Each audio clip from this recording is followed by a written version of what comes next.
Alright, enough of that sci-fi stuff. Let's move on to the next thing on our list. Sci-fi stuff. They're unstoppable! But we've got to give it our best shot! Operation Aliens. Okay. Picture yourself in the 80s or 90s, pitching an animated version of media very, very clearly not intended for children. For children. No, you don't immediately get rejected. In fact, everyone in that meeting would probably throw their wallet at you, so you can make a cartoon out of Rambo, Mortal Kombat, Police Academy, and... Aliens! I am fairly certain this is how the meeting for Operation Aliens went. I can't prove it, but you know I'm right. Operation Aliens is a line of merchandise released in 1992 and was made to cash in on the upcoming third film in the franchise. This merch line had everything: toys, t-shirts, watches, board games, puzzles, trading cards, pencil sets. Fucking pencil! You name it, they had it. But what line of movie licensed merchandise would be complete without its very own cartoon? That, of course, is a rhetorical question. It would be just fine, but back then the question was very serious. And so 20th Century Fox put Operation Aliens into production. And then cancelled it shortly after that. What? However, there was apparently enough development done that some animation did exist of the would-be series. Several still images of this supposed pilot can easily be found online, and from the looks of it, it actually looks pretty cool. I mean, going off of other cartoons of the time, the writing probably would have been incredibly cheesy, and any action/violence that the franchise is known for would have undoubtedly been toned down to a ridiculous degree. But putting that aside, I like the cramped space, the blue tones, and just the overall art direction. But the xenomorphs do, look a little derpy. Like, compared to this roided up mutant xenomorph, I still find the original ones to be much more menacing. Even more so when this would have been an Aliens cartoon where a character could just plain kick a xenomorph in the face. Seriously, how menacing would the xenomorphs in the original have been if Ripley just pile-drived one of them?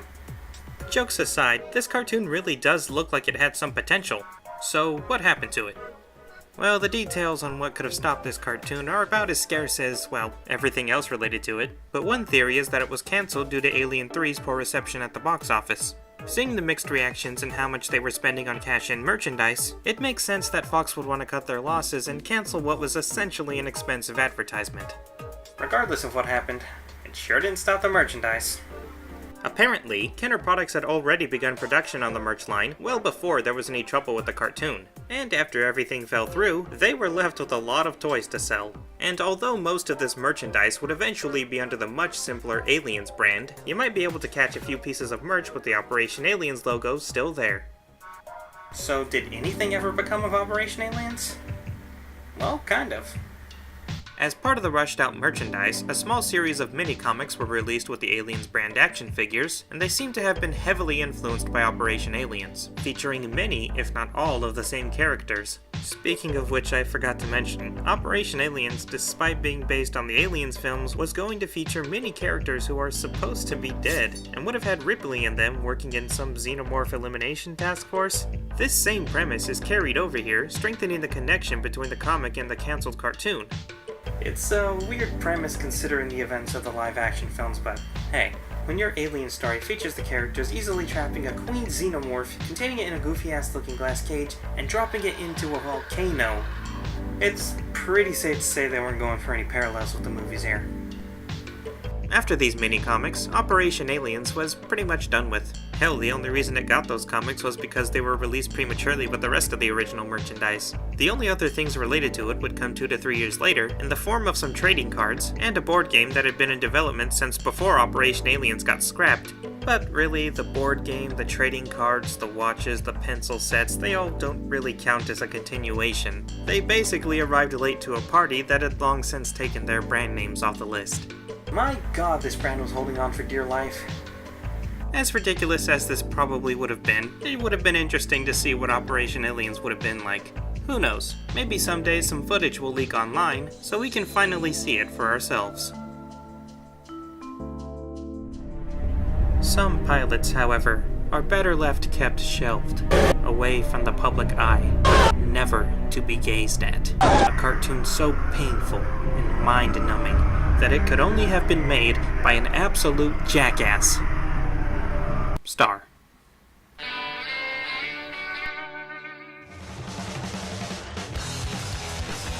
Ladies and gentlemen, Bam Margera. What will he do next? Whatever the fuck I want. Former star of the Jackass franchise, Brandon Cole Margera was treated quite nicely by MTV after Jackass had ended in 2002, having his own reality show, Viva La Bam, produced just a year later in 2003, and several MTV specials after that. Although many would see him as a generally unlikable personality, it's no secret that Bam's influence was strong with many people, even kids, especially kids, way back in the early 2000s. Including yours truly. Basically, he had a pretty good standing with the MTV network at the time. So, in 2006, just 1 year after Viva La Bam was done, Bam Margera teamed up with animation studio's 6 Point Harness and pitched the animated pilot for Bamimation, meet the guy who's tattooed the mark on his thigh. Bamimation, meet the guy that thinks pirates should never fly. Bamimation. My god, am I grateful. Oh, it's hot in here. My god, am I grateful MTV passed on this. Bamimation centers on a group of mischievous characters, being obviously Bam Margera and his usual buddies, Ryan Dunn, rest in peace, Brandon DiCamillo, whatever, and Rake Yon, doing outlandish stunts, messing with each other, and, most of all, messing with everything else. So, pretty par for the course, really. In this short little pilot, Bam and Ryan have a shrink ray stolen from the mad scientist Rake and use it to go inside his body to stop him from going on a date with Gabriella! Yeah, that thing. And by the way, sorry for the crappy video quality, this is the only footage I can find online. Though it is appropriate considering the quality of this entry. Okay, so maybe I was exaggerating a bit when I used the word painful. Maybe. In all seriousness, I don't think that this was the worst thing ever created, but yeah, it is pretty bad. I think one of my biggest problems with this short is that it's just plain boring. We start out with a batch of douchebag characters, one of which just spends the entire thing fawning over this, and two of which just spend the entire thing inside of him, messing with some body parts, eventually getting out, with gross out after gross out after gross out scenes jammed in between. Oh my god, Bam! That poor girl exploded! We saved her from a fate worse than death. Sex with Rake. And then the whole thing just sort of ends. Wow. Adding to the boredom are the characters of Bam, his friends, and pretty much everyone here. There's just a strong lack of personality for many of these characters, and it doesn't help that the voice acting, done by Bam and his crew themselves, leaves a lot to be desired. Ah, what the hell, my hamburger? I'd appreciate it if you guys stopped using that name to describe my dream girl. I don't know how to stall her. That's why I'm the brains of this operation. Though I do think that Ryan Dunn at least gets a few good lines. Prepare to have ye booty raided. Why exactly is Deco dressed as a pirate? I don't know. I thought Saturdays were Batman Day. Just great. I'm gonna be this Bugs bitch for the rest of my life. The character that took me the most out of this short was Bam.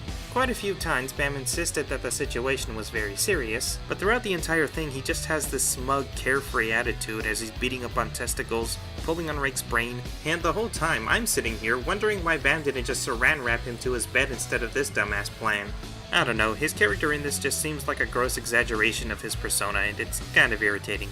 I suppose this show was meant to be a more outlandish take on Bam's life. The only problem is, Bam's prankster personality works best in live action and barely at all in this type of cartoon. In fact, toss out the Fantastic Voyage plot, and you basically have an episode of Viva La Bam where they try and screw up Rake's date. At least then you'd have more natural dialogue than this. I'd appreciate it if you guys stopped using that name to describe my dream girl. Ooh boy, this far in and I haven't even talked about the animation. It's fine. Incredibly disgusting with the majority of its visuals, but actually very decent for Flash animation in 2006. 6 Point Harness, the studio behind this pilot, seemed to specialize in Flash animation, and it definitely shows. The only major issue I have is that the animation is very inconsistent. It constantly switches from decently fluid to incredibly stiff. Anyway, the animation is the least of my problems with this, so give yourselves a pat on the back, 6 Point Harness. Pretty good. So now comes the big question. What happened? Well, what do you think happened? MTV passed on this, and it's no surprise they did. Aside from the cartoon just not being very good, the time that it was released was pretty close to when Bam would start losing favor with MTV and would start seeking out other places to pitch his projects. 6 Point Harness would go on to have a decent future. They're still around today and have produced animations for several popular clients, such as Nickelodeon, Cartoon Network, Adult Swim, and Sony, as well as animating a short promoting the game Dark Souls 3 and a music video for the band Minus the Bear. All of these you can find on the 6 Point Harness website, where, unsurprisingly, Bamimation is nowhere to be seen among their past works. I don't know, maybe a Bam-centered cartoon could have been entertaining, but as it stands, this one deserves to be stranded on 3 Mile Island. That was a Viva La Bam joke, and I'm not ashamed. Really, it's no surprise Bamimation failed, as do most cartoons based off celebrities. Hammerman, Mr. T, Chuck Norris Karate Commandos, Hulk Hogan's Rock and Wrestling. Most of these are shows I never even would have heard of if I wasn't interested in obscure animation. That's not to say they're all terrible though. 2 exceptions I can think of are Jackie Chan Adventures and the more recent Mike Tyson Mysteries. As for our next and final entry, well, it's a bit difficult to tell if it belongs on this side or on this side. Let's not waste any more time. This is... It has been an honor to have served you for this past 8 years, but now I must say goodbye. Dun dun dun dun dun! Dun dun dun dun dun! Announced back in March of 2011, The Governator was a planned animated series and comic book based on the Predator-slaying Terminator-ing commando Arnold Schwarzenegger himself. Unfortunately, no completed pilot has been released anywhere as of yet, but luckily there was one trailer released showcasing the premise and the visual style of the show, and I gotta say, this looks like it could have been promising.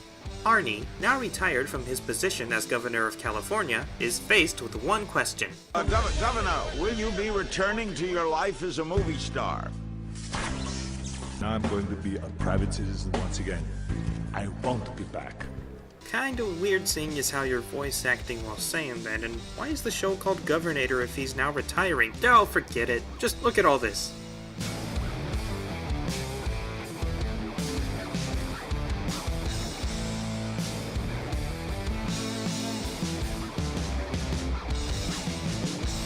This looks freaking awesome. I don't care if the name makes no damn sense. I don't even care that there's what look to be some annoying child sidekicks. Arnold Schwarzenegger is fighting crime as basically a mixture of Iron Man and Batman. The action looks great, and the animation is really good for a TV show budget. Almost too good. I mean, when you think of celebrity-based cartoons, you usually picture something like this.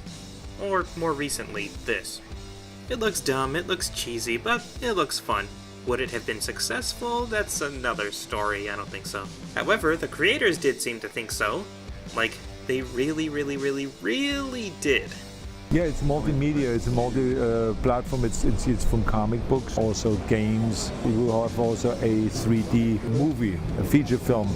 A cartoon, comic books, video games, and a freaking movie.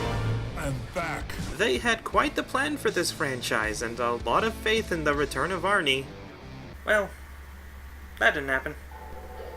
An update on the series was given in May 2011, a mere 2 months after it was announced, with this entire franchise planned and ready to get rolling, that everything regarding the Governator had been cancelled, and absolutely nothing has been heard about it ever since.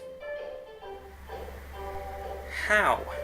How do you get this huge amount of projects completely obliterated within the span of 2 months? I'm coming day and night. I mean, it's terrific. Right? Yep, where it all comes down to is Arnie's crotch. I won't go too much into it, but Schwarzenegger had an infidelity scandal that just sort of exploded around the time of the Governator's announcement to 2 months later when it was cancelled. So why exactly did this mess everything up? I mean, it's not like it messed with the overall show, right?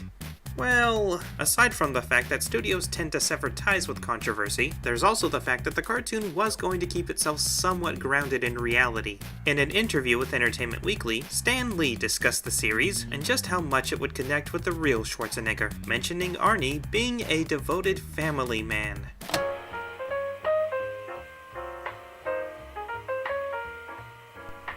Yeah, Given that Arnold's personal life would be sort of falling apart for the foreseeable future, doing a show that would apparently feature subplots of Arnold being a devoted family man would have most likely been a terrible idea. However, the killing blow to it all seems to have been Arnold himself when he immediately put all of his projects aside to focus on his personal life. Of course, whether or not that was a genuine statement from him is up to you, but one thing's for sure, of all the ways to kill an entire franchise so fast, this is oddly peaceful. But you never know, it could have gone something like this. Had none of this happened, I'm fairly certain the Governator would have been, at the very least, an okay show. The action scenes and animation are still standouts for me, and I'm just glad we got some sort of footage of what it could have been like. Despite its potential, however, it's now just one on a lengthy list of abandoned cartoons. I'm back. To the no, to the no, no, no, no, to the no, no, no, no, to the no, to the no, no, no. Well, it looks like we reached the end of the video, guys, and let me just say, it's been too long. To be honest, the inconsistency is due to a lot of things, but two big ones are, one, finding topics that are interesting enough, and two, finding topics that are long enough to make a good-sized video. Plus, my laptop is sort of broken for the past 8 months, so yeah, that didn't help either. As always, I hope you guys stick around to see whatever it is I do end up putting out. And that about wraps it up for today, guys. Tune in next time for more Obscurity. This is Jeeves, your host, signing out.